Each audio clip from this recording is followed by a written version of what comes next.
Roadmap ঘোষণা আগামী সপ্তাহে আবারও রাজনৈতিক সংলাপ করবে ইসি। আওয়ামী লীগের সাথে নির্বাচন করায় কোনো দল নিষিদ্ধে আপত্তি জাপার। মাঝে মধ্যে নীলা মার্কেটে যান খান ওয়েস্টিনে, জানালেন উপদেষ্টা আসিফ। ভাইরাল ফুটেজে অপুর স্ত্রীর দ্বিমত, বিষয়টি পরিষ্কার করার পরামর্শ বিএনপি। যৌথ বাহিনীর অভিযানে ভোলাগঞ্জে চুরি হওয়া 12,000 ঘনফুট পাথর উদ্ধার, লুটপাটকারীদের তালিকা দাখিলের নির্দেশ হাইকোর্টের। সংস্কারের সুপারিশগুলো দ্রুত বাস্তবায়নের নির্দেশ প্রধান উপদেষ্টার। মোবাইলে আড়িপাতা তদন্তে উচ্চ পর্যায়ের কমিটি। স্বল্পোন্নত থেকে উন্নয়নশীল দেশে উত্তরণে প্রস্তুত নন উদ্যোক্তারা, তড়িঘড়ি সিদ্ধান্ত হবে আত্মঘাতী, শঙ্কা ব্যবসায়ীদের।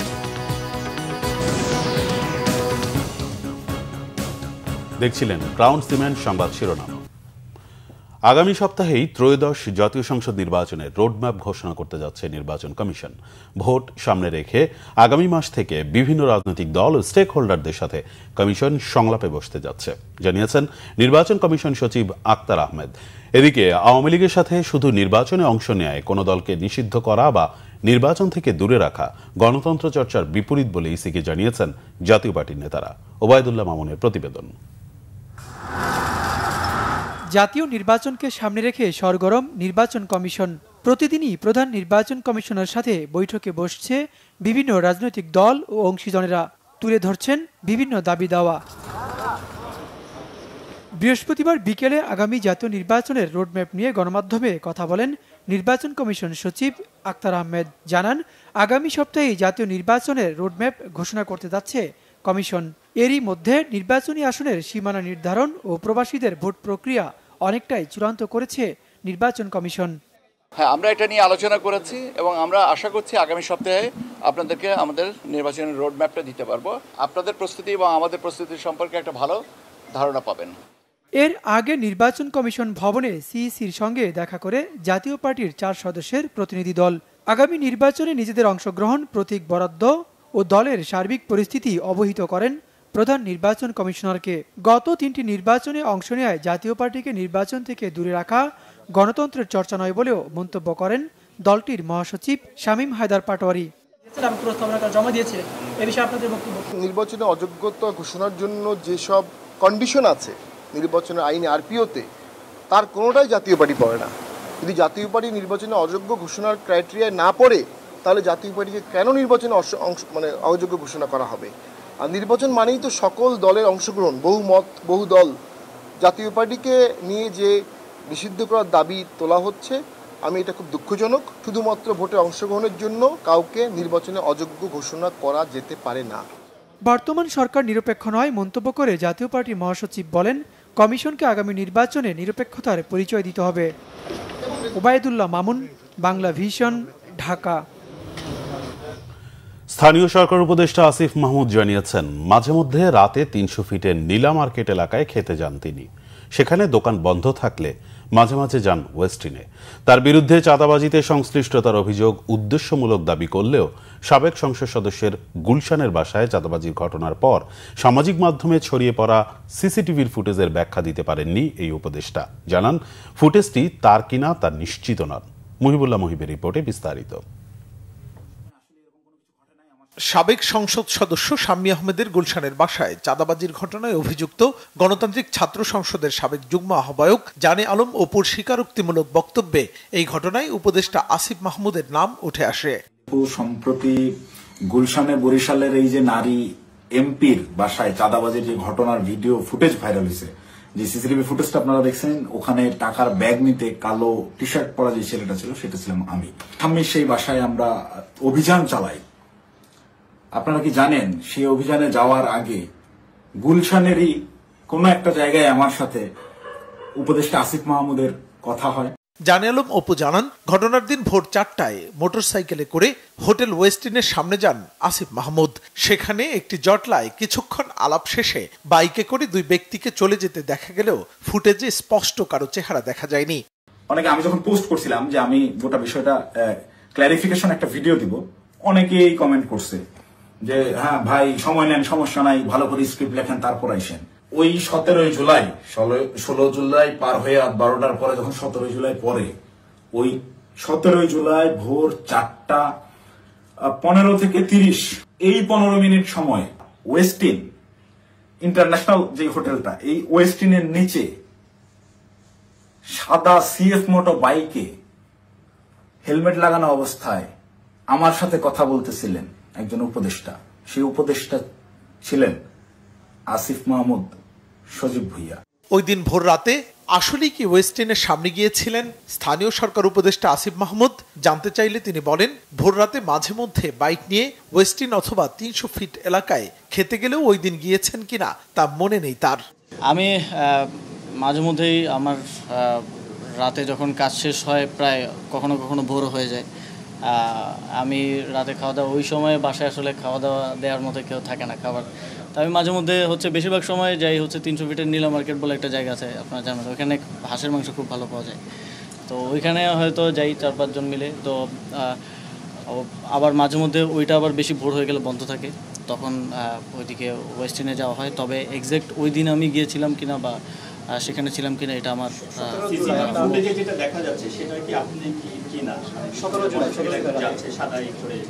এখন দেখেন সিসিটিভি ফুটেজে হেলমেট পরা যে কাউকে যদি আমাকে বলে দাবি করা হয়, এটা কতটুকু আসলে বিশ্বাসযোগ্য।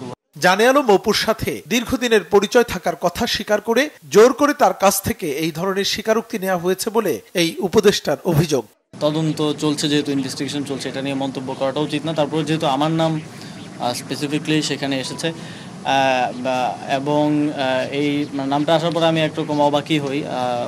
জানে আলম অপুকে আমি চিনতাম যখন আমি ছাত্র অধিকার পরিষদে ছিলাম 2022 সালে, একজন সংবাদ সম্মেলন করেছেন তার স্ত্রী পরিচয়ে। আমি খোঁজ নেওয়ার চেষ্টা করছি যে আসলে কী ঘটনা, তবে তিনি সেখানে দাবি করেছেন যে অপুকে গুম করে নিয়ে এই স্টেটমেন্ট আদায় করা হয়েছে জোরপূর্বক। যদি এরকম কিছু হয়ে থাকে এটা আসলেই অত্যন্ত শঙ্কাজনক। 5ই আগস্টের পরের বাংলাদেশে আমরা যদি আবারও আগের মতো, এটা আসলে ঢাকা বিশ্ববিদ্যালয়ের গেস্ট রুম হতো, আপনারা জানেন, আমাদের এখানে আয়নাঘর ছিল যেগুলো 5ই আগস্টের গণঅভ্যুত্থানের ফলে এখন অকার্যকর, সেই প্র্যাকটিসের দিকে আমরা যাচ্ছি কিনা। অন্তর্বর্তী সরকারে যারা রাজনীতি করতে চান, নির্বাচনের সময় তাদের পদত্যাগ করা উচিত বলেও মত দেন তিনি।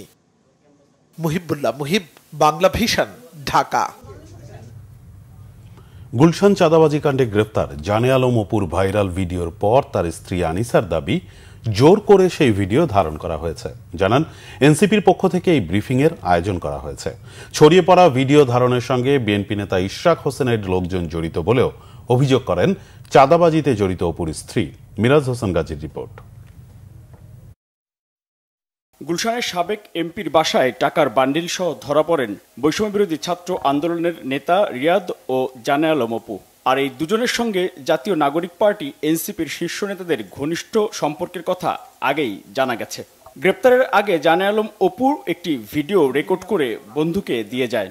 এনসিপির কয়েকজন নেতা ও উপদেষ্টা আসিফ মাহমুদ সজীব ভুইয়া এসব চাঁদাবাজির সঙ্গে যুক্ত বলে স্বীকারোক্তি দেন অপু। শুধু ওই ভাই না, আরো যেসব ভাই আছে সব ভাইরাই এটাতে জড়িত এবং এটা ওপেন সিক্রেট।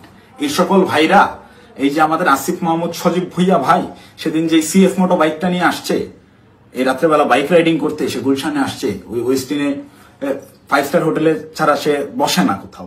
বুধবার সামাজিক যোগাযোগ মাধ্যমে অপুর এই ভিডিও ছড়িয়ে পড়ার পর তোলপাড় শুরু হয়। উপদেষ্টা আসিফ মাহমুদের নাম প্রকাশ পাওয়ায় বৃহস্পতিবার অপুর স্ত্রী সংবাদ সম্মেলনে দাবি করেন অপুকে ভুল বুঝিয়ে টাকা আনতে গুলশানের ওই বাসায় নেওয়া হয়েছিল। ব্রিফিংয়ে তিনি জানান, অপু গ্রেপ্তার হওয়ার পর পরিবারের কোনো খোঁজ নেয়নি, এমনকি আইনগত সহায়তাও দেয়নি এনসিপি। তবে উপদেষ্টা আসিফ মাহমুদের নাম ভিডিওতে আসার পর তাদের সঙ্গে যোগাযোগ করে এনসিপি। তার তো কিছু নাই, তার পাশে দাঁড়ানোর বদলে তারা তার পাশ ছেড়ে চলে গেছে। এখন আমি নিজেও জানি না আমি কিভাবে এই জায়গায় আসলাম। এখন যখন ওই ভিডিওটা ভাইরাল হয়েছে তখন গিয়ে তারা আমাকে খোঁজা শুরু করছে। এর আগে কিন্তু অপু কোনো আইনি সহায়তার জন্য কেউ আমার সাথে যোগাযোগ করে নাই। অপু কেমন আছে, কোথায় আছে, এটা জিজ্ঞেসও আমাকে কেউ করে না। এটা তাদের কাছে কোনো ব্যাপার না, কিন্তু স্বার্থে বা সবাই দূরে সরে যায়, স্বার্থে আবার সবাই কাছে আসে। সংবাদ সম্মেলনের 13 মিনিটের দিকে কথা শেষ করতে চাইলে পাশ থেকে বলা হয়, ইশরাক হোসেনের সঙ্গে কিসের সম্পর্ক। আপনি তো শুরু থেকে দেখলাম যে পুলিশের বিরুদ্ধে অভিযোগ করেছেন, কিন্তু আপনার ব্যানারে বিএনপি নেতা ইশরাকের কথা, তার সাথে এটা সম্পর্কটা কি বলবেন না? জি, কারা ইশরাক? না আমি আমার ব্যানারা তো ইসরাকের কি জানে আলমের নির্যাতনের কথা বলা হচ্ছে। এটা হচ্ছে গিয়ে আপনারা বিভিন্ন ছবি টবি দেখছেন। এখন অপুকে যে 31 তারিখ রাত 11:30 থেকে 1 তারিখ সকাল 7টা পর্যন্ত ওকে কে আটকায় রাখছে, ওকে দিয়ে কে দফায় দফায় এরকম ভাবে একটু একটু করে ভিডিও রেকর্ড করছে। এই নারী ইশরাক হোসেনের বিরুদ্ধে তখনও সুনির্দিষ্ট কোনো কথাই বলছিলেন না। তখন আবারও পাশ থেকে বলা হয়, ব্যানারে যে নাম দেয়া হয়েছে তাহলে ব্যানার কে বানিয়ে দিয়েছে? এই ব্যানারটা কে বানালো? আমি আপনাদেরকে বলতেছি যে 31 তারিখ রাত 11:30টার পর থেকে 7টা পর্যন্ত ওকে যে বন্দি করে রাখলো, ওইখানে ওর যে স্বীকারোক্তি নিল, এই স্বীকারোক্তিটা নিল কারা? এবং গোপীবাগ কার বাসা? গোপীবাগ কার বাসা? ইশরাক ভাইয়ের বাসা না? এবং অপুকে তো ইশরাক ভাইয়ের বাসার সামনে থেকেই ধরছে। ভিডিও রেকর্ড করার বিষয়ে এতদিন কেন কথা বলেননি এমন প্রশ্নে অপুর স্ত্রী জানান, এনসিপির নাম যুক্ত হওয়ায় তারাই এই সংবাদ সম্মেলন আয়োজন করেছে। এই 14 দিন মাথায় এসে সেটা ভাইরাল করছে। কেন করলো? এতদিন কেন করে নাই? এবং আপনারা প্রশ্ন করতে পারেন যে আপু আপনি এতদিন কেন এগুলো সামনে আনেন নাই? না, আমার পাশে কেউ ছিল না, আমি কাউকে চিনি না। এই যে মিডিয়া আপনারা সবাই সামনে আমার দাঁড়ায় আছেন, এতগুলো চ্যানেল, এইগুলোকে তো আমারে ম্যানেজ করে দিছে অপুর দলের। যখন অপুর এনসিপির উপরে প্রশ্ন আসলো, যখন এনসিপির উপরে প্রশ্ন চলে আসলো, এনসিপির স্বার্থে চলে আসলো, তখন তারা আমাকে এখানে নিয়ে আসছে। আমি এতদিন এই কথাগুলো বলার মানুষ পাচ্ছিলাম না। শুরুতে চাঁদাবাজির বিষয়ে জানতো না অপু এমন দাবি করলেও এক পর্যায়ে বলেন এনসিপির নেতারাই অপুকে একটি বাইক কিনে দিয়েছে। সাধারণভাবে মিরাজ হোসেন গাজী, বাংলা ভিশন, ঢাকা। মোকদ্দমা হইতে পারে। এদিকে গুলশান কাণ্ডে উপদেষ্টার নাম আসার বিষয়টি স্পষ্ট করার দাবি জানিয়েছেন বিএনপির স্থায়ী কমিটির সদস্য সালাউদ্দিন আহমদ।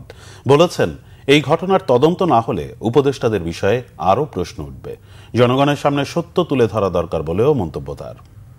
সরকারের কোনো উপদেষ্টা জড়িত আছে কিনা সেইটি একটি প্রশ্ন উত্থাপিত হয়েছে। জনগণের সামনে সেই প্রশ্নের উত্তরটা তুলে ধরা দরকার। যাদেরকে এটা এখানে উদ্দেশ্য করে এই বক্তব্য দেয়া হয়েছে। আর একটা বিষয়, যদি এটা না হয় তাহলে এই অন্তর্বর্তীকালীন সরকারের উপদেষ্টাদের নিয়ে আরও বেশি প্রশ্ন উত্থাপিত হতে থাকবে। সিলেটে চুরি হওয়া পাথর উদ্ধারে অভিযান চালাচ্ছে যৌথ বাহিনী। এরই মধ্যে উদ্ধার করা হয়েছে 12,000 ঘনফুট পাথর। পাথর চুরির ফলে বিপর্যয়ের মুখে পড়েছে সিলেটের ভোলাগঞ্জের সাদা পাথর পর্যটন কেন্দ্র। প্রতিদিন প্রকাশ্যেই চুরি হচ্ছে সাদা পাথর। চুরি হওয়া পাথর উদ্ধার করে আগের জায়গায় দেয়া হবে বলে জানিয়েছে প্রশাসন। সিলেট থেকে দীপু সিদ্দিকীর তথ্য ছবিতে ডেস্ক রিপোর্ট। পাহাড় আর প্রাকৃতিক সৌন্দর্যে ঘেরা সিলেটের কোম্পানীগঞ্জ উপজেলাটি পর্যটকদের কাছে পরিচিতি পায় সাদা পাথর নামের পর্যটন স্পটের কারণে। কিন্তু সরকারি নির্দেশনা অমান্য করে প্রকাশ্যে পর্যটকদের সামনেই সাদা পাথর চুরির ঘটনায় নিজস্ব রূপ হারাচ্ছে জায়গাটি। পাথর ঘেরা অপরূপ স্পটটি বিরান ভূমিতে রূপ নিয়েছে। এতে হতাশ নগরবাসী ও পর্যটকরা। কয়েক হাজার কোটি টাকার, 1 কোটি টাকা না, 100 কোটি টাকা না, হাজার হাজার কোটি টাকার পাথর লুটপাট হয়েছে। সাদা পাথরে যদি আজকে আপনি গত বছরের একটা ছবি নেন বা আজকের একটা ছবি নেন, আপনার কাছে দৃশ্যমান হয়ে যাবে। আগে আমরা গেলে যে একটা সুন্দর লাগতো, সব জায়গায় সাদা পাথর ছিল, এখন অ্যাকচুয়ালি কিছুই নাই। তো আমাদের দাবি এটাই, যারা এই লুটপাটগুলো করতেছে তাদেরকে যেন অবিলম্বে আইনের আওতায় আনা হয়। এদিকে পাথর চুরির মহা উৎসবের ঘটনাস্থল পরিদর্শন করেছে দুদক। জড়িতদের দ্রুত আইনের আওতায় আনা হবে বলে জানান এই কর্মকর্তা। স্থানীয় প্রশাসন কে আরো সতর্ক থাকা প্রয়োজন ছিল আর কি, বা এখানে আরো অন্যান্য যারা যেসব মানে ডিপার্টমেন্টগুলো এটার সঙ্গে যুক্ত, যেমন খনিজ সম্পদ উন্নয়ন ব্যুরো বা অন্যান্য যে ডিপার্টমেন্টগুলো এটার সঙ্গে যুক্ত, তাদের ভূমিকা ছিল বলে আমি মনে করি। জেলা প্রশাসক জানান, সাদা পাথর ও জাফলং সহ সিলেটের সব পর্যটন কেন্দ্র রক্ষায় কাজ করা হবে। এখানে যে অপূরণীয় ক্ষতি হয়ে গেছে সেই ক্ষতি যাতে আর কেউ করতে না পারে, সেই জন্য যারা এই কাজে জড়িত ছিল তাদের বিরুদ্ধে গ্রেফতার সহ আইনি প্রক্রিয়া গ্রহণ করা শুরু হয়েছে। আপনারা জানেন ইতিমধ্যে অনেকেই গ্রেফতার হয়েছে এবং এই প্রক্রিয়া চলমান থাকবে। একই সাথে আমরা এই কাজের সাথে জড়িত যেসব অবৈধ কাজ করছে, যেসব জলযান আছে এবং সেই সাথে যেসব পরিবহন জড়িত আছে, তাদেরকে আমরা অনুরোধ করেছি যে তারা যাতে এই কাজে জড়িত না থাকে। আমরা একটা নির্দিষ্ট সময় দিয়ে দিব, তারপরে যদি তারা এই কাজ অব্যাহত রাখে তাহলে সেক্ষেত্রে আমরা তাদের বিরুদ্ধে আইনানুগ ব্যবস্থা নেব। প্রশাসন বলছে পাথর লুট বন্ধে অভিযান অব্যাহত আছে। অভিযানে আমরা ইউনুর মহোদয়ের নেতৃত্বে প্রায় শতাধিক টাস্কফোর্সের অভিযান করেছি। আমার থানায় মামলা আছে, সেখানে 17টি সাদাপাথর ঠেকাতে গিয়ে আমার পুলিশ অ্যাসাল্ট হয়েছে, পুলিশ অ্যাসাল্ট মামলা আছে সাদাপাথর ঠেকাতে গিয়ে 4টি। আমরা 70 জন আসামির মতো গ্রেফতার করে আদালতে প্রেরণ করেছি।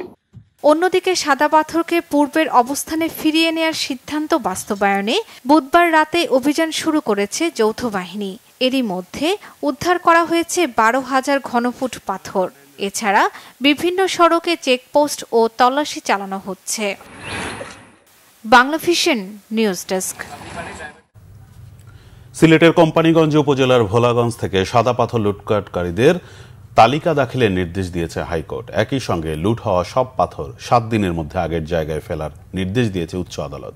বৃহস্পতিবার সংশ্লিষ্ট এক রিটের শুনানি নিয়ে বিচারপতি কাজী জিনাত হক ও বিচারপতি আইনুন নাহার সিদ্দিকার হাইকোর্ট বেঞ্চ এ আদেশ দেয়। পাশাপাশি এ ঘটনায় প্রশাসনের নিষ্ক্রিয়তা কেন অবৈধ ঘোষণা করা হবে না এবং দায়ীদের কাছ থেকে কেন ক্ষতিপূরণ আদায় করা হবে না জানতে চেয়ে রুল জারি করেছে হাইকোর্ট। এ ঘটনায় কত টাকার ক্ষতি হয়েছে তা বের করতে একটি বিশেষজ্ঞ কমিটি গঠনেরও নির্দেশ দেওয়া হয়েছে। Human rights and piece for বাংলাদেশের করা এই রিটের পক্ষে শুনানি করেন অ্যাডভোকেট মঞ্জুল মোর্শেদ। এছাড়া একই বিষয়ে আরও একটি রিটের শুনানির জন্য রবিবার দিন ঠিক করেছে আদালত। সংস্কার কমিশনগুলোর আশু বাস্তবায়নযোগ্য সুপারিশগুলো দ্রুত বাস্তবায়নের নির্দেশনা দিয়েছেন প্রধান উপদেষ্টা প্রফেসর মোহাম্মদ ইউনুস। বৃহস্পতিবার সকালে তেজগাঁওয়ে প্রধান উপদেষ্টার কার্যালয়ে প্রধান উপদেষ্টা প্রফেসর মোহাম্মদ ইউনুসের সভাপতিত্বে বৈঠকটি অনুষ্ঠিত হয়। এতে প্রধান উপদেষ্টা এই নির্দেশনা দেন। উপদেষ্টা পরিষদের বৈঠক শেষে প্রধান উপদেষ্টার প্রেস সচিব শফিকুল আলম জানান, নাগরিকদের অধিকার ক্ষুণ্ণ হয় এমন বেআইনি কিছু করা হচ্ছে না। অতীতে বেআইনিভাবে নাগরিকদের মোবাইলে আড়ি পাতা নিয়েও সরকার একটি উচ্চ পর্যায়ের তদন্ত কমিটি গঠন করেছে। এছাড়া প্রধান উপদেষ্টার মালয়েশিয়া সফরের বিভিন্ন সাফল্য তুলে ধরেন প্রেস সচিব। স্বল্পোন্নত দেশের তালিকা থেকে উত্তরণের সময়সীমা আরও 3 থেকে 5 বছর বাড়ানোর আহ্বান জানিয়েছেন শীর্ষস্থানীয় ব্যবসায়ী ও উদ্যোক্তারা। বেসরকারি খাতের পরামর্শ উপেক্ষা করে 2026 সালের নভেম্বরে এলডিসি থেকে উত্তরণের সিদ্ধান্ত নিলে আত্মঘাতী হবে এমনটা মনে করছেন ব্যবসায়ী সংগঠনের নেতারা। অর্থনীতি বিশ্লেষকরা বলছেন, পরিকল্পিতভাবে এলডিসির উত্তরণ না হলে চড়া শুল্কের প্রভাবে রপ্তানি 14% কমে যেতে পারে। জিয়াউল হক সবুজের রিপোর্ট। 2024 সালের জুলাই অভ্যুত্থানের পর অর্থনীতির বেশ কিছু সূচক ঘুরে দাঁড়ালেও সুখবর নেই বিনিয়োগে। 2023 সালের তুলনায় 2024-এ বিদেশি বিনিয়োগ কমেছে প্রায় 13%। নিরবচ্ছিন্ন হয়নি শিল্প কারখানার উৎপাদনে গতি বাড়ানোর প্রয়োজনীয় বিদ্যুৎ জ্বালানি। এই অবস্থায় 2026 সালে এলডিসির উত্তরণ বাস্তবসম্মত হবে না বলছেন ব্যবসায়ীরা। ইন্টারন্যাশনাল চেম্বার অব কমার্সের সেমিনারে উদ্যোক্তারা বললেন, দেশের অর্থনীতিতে যে ঝুঁকি তৈরি হয়েছে তা সারিয়ে তোলার আগে এলডিসি উত্তরণ নিয়ে তাড়াহুড়া করলে ভালো ফল মিলবে না। এখন যদি গ্রাজুয়েশনে আমরা যাই, এক কথায় এটা হবে আত্মঘাতী সিদ্ধান্ত। যে সিদ্ধান্ত আমাদেরকে কারখানা বন্ধ করে দিবে, রপ্তানি স্থবির হয়ে যাবে এবং পিছিয়ে পড়বো আমার প্রতিবেশী দেশের তুলনায়, সেই সিদ্ধান্ত নেওয়া কোনো মতেই আপনার জন্য সমীচীন হবে না। Government that who are thinking this is the right time to graduate, we have difference of opinion. That's November 26 is not the right time. We'd like to be graduated, but we need at least 2 to 3 years. The private sector of Bangladesh does not believe, has not believed, and has been saying for a long time, but no one wants to listen. It is not. It would be suicidal for us to graduate at this moment. LDC উত্তরণের পক্ষে একসময় সাফাই গাওয়া অর্থনীতিবিদরাও বলছেন, গোড়ায় গলদ ছিল সিদ্ধান্তে। যুক্তিসঙ্গত সিদ্ধান্ত না নিলে ওষুধ ও পোশাক রপ্তানিতে নেতিবাচক প্রভাব পড়ার শঙ্কা তাদের। Among these 12 graduating countries, the almost 90% of all export losses will be from Bangladesh. The loss will be equivalent to 14.3% of the country's global export. We missed extremely important 3 to 4 years right at the beginning. আমরা বলি না একেবারে গোড়াতেই বিসমিল্লাতেই গলত, একেবারে বিসমিল্লাতেই গলত ছিল। এখনই উন্নয়নশীল দেশের তালিকায় নাম লেখাতে না চাওয়া দেশীয় উদ্যোক্তাদের যৌথ সিদ্ধান্ত শিগগিরই সরকার প্রধানকে আনুষ্ঠানিকভাবে জানানোর তাগিদ দেয়া হয় সেমিনারে। জিয়াউল হক সবুজ, বাংলা ভিশন, ঢাকা। হজ যাত্রীদের বিমান ভাড়া কমানোর চেষ্টা চলছে। গুরুতর অসুস্থ কাউকে হজে যেতে দেওয়া হবে না বলে জানিয়েছেন ধর্ম উপদেষ্টা ডক্টর আফমা খালিদ হাসান। রাজধানীর আগারগাঁওয়ে বাংলাদেশ চীন মৈত্রী সম্মেলন কেন্দ্রে হজ ও ওমরা ফেয়ার 2025-এর উদ্বোধনী অনুষ্ঠানে প্রধান অতিথির বক্তব্যে এ তথ্য জানান তিনি। এ সময় উপদেষ্টা বলেন, অনেক এজেন্সি এবং সংশ্লিষ্ট লোকজন ভাবমূর্তি নষ্ট করছেন। নিষ্ক্রিয় এজেন্সিগুলোকে সরকার বাদ দেওয়ার চিন্তাভাবনা করছে বলেও জানান তিনি। উপদেষ্টা আরও বলেন, ধর্ম মন্ত্রণালয়ের কোনো কর্মকর্তা কর্মচারী এজেন্সির সাথে কোনো আর্থিক লেনদেনে জড়িত হলে কঠোর ব্যবস্থা নেওয়া হবে। তিনি বলেন, 2026 সাল থেকে কঠোরভাবে মনিটরিং করবে সরকার। যুব মহিলা লীগের বহিষ্কৃত নেত্রী শামীমা নূর পাপিয়া ও তার স্বামী মফিজুর রহমান সুমনের অবৈধ সম্পদ অর্জনের মামলায় 3 বছর 6 মাসের কারাদণ্ড দিয়েছেন আদালত। প্রায় 6,24,00,000 টাকা অবৈধ সম্পদ অর্জনের অভিযোগে দায়ের করা মামলায় বৃহস্পতিবার ঢাকার বিশেষ জজ আদালত 3-এর বিচারক মোহাম্মদ আবু তাহের এ রায় দেন। অবৈধ সম্পদ অর্জনের অভিযোগে 2020 সালের 4 আগস্ট দুর্নীতি দমন কমিশনের উপপরিচালক শাহিন আরা মমতাজ মামলা দায়ের করেন। তদন্ত শেষে পরের বছরের মার্চ মাসে পাপিয়া ও তার স্বামী মফিজুর রহমানের বিরুদ্ধে আদালতে অভিযোগপত্র জমা দেওয়া হয়। 2020 সালের 22 ফেব্রুয়ারি পাপিয়া ও তার স্বামী মফিজুর রহমানকে ঢাকার শাহজালাল বিমানবন্দর থেকে গ্রেফতার করা হয়। দুদকের মামলায় বলা হয়, এসব অর্থ তারা অপরাধজনক কর্মকাণ্ডের মাধ্যমে আয় করেছেন। এর মধ্যে অর্থ পাচারের মামলায় গত 25 মে পাপিয়ার 4 বছরের সশ্রম কারাদণ্ড দেয় আদালত। সংযুক্ত আরব আমিরাতের ফিনটেক ফার্ম ফিল্পস লিমিটেড ঢাকায় আয়োজন করেছে ব্যাংকার্স মিট। দেশের শীর্ষস্থানীয় আর্থিক প্রতিষ্ঠানগুলোর ব্যাংকিং সেক্টরের কর্ণধাররা এতে অংশ নেন। ডিজিটাল ব্যাংকিং খাতের উপর সংলাপে সহযোগিতা এবং এর ভবিষ্যৎ নিয়ে আলোচনা হয়। রাজধানীর একটি হোটেলে ব্যাংকার্স মিটে সিটি ব্যাংক, প্রাইম ব্যাংক এবং এবি ব্যাংক এ আয়োজনে সহযোগিতা করে। বাংলাদেশে ব্যাংকিং এর ভবিষ্যৎ নির্ধারণে উদ্ভাবন এবং কৌশলগত অংশীদারিত্ব অন্বেষণে একটি প্ল্যাটফর্ম প্রদান করে ফিল্পস লিমিটেড। প্রতিষ্ঠানটির বাংলাদেশের কান্ট্রি ম্যানেজার তুষার হাসান জানান, আর্থিক প্রতিষ্ঠানগুলোর সাথে গভীর ও স্থায়ী সম্পর্ক গড়ে তোলাই তাদের লক্ষ্য। অনুষ্ঠানের মূল আকর্ষণ বিশ্বব্যাপী শীর্ষ 10 জন ফিউচারিস্ট আন্তর্জাতিক বেস্ট সেলিং লেখক এবং মিডিয়া ব্যক্তিত্ব ব্র্যাড কিং।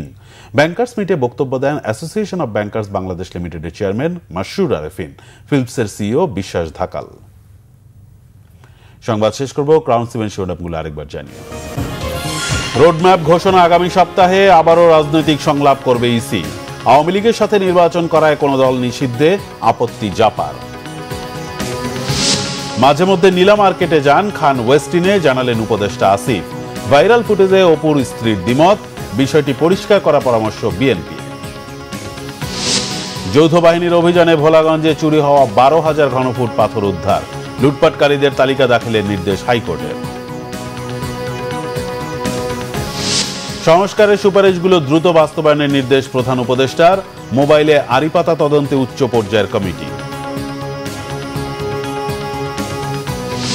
স্বল্পোন্নত থেকে উন্নয়নশীল দেশে উত্তরণে প্রস্তুত নন উদ্যোক্তারা, তড়িঘড়ি সিদ্ধান্ত হবে আত্মঘাতী, শঙ্কা ব্যবসায়ীদের।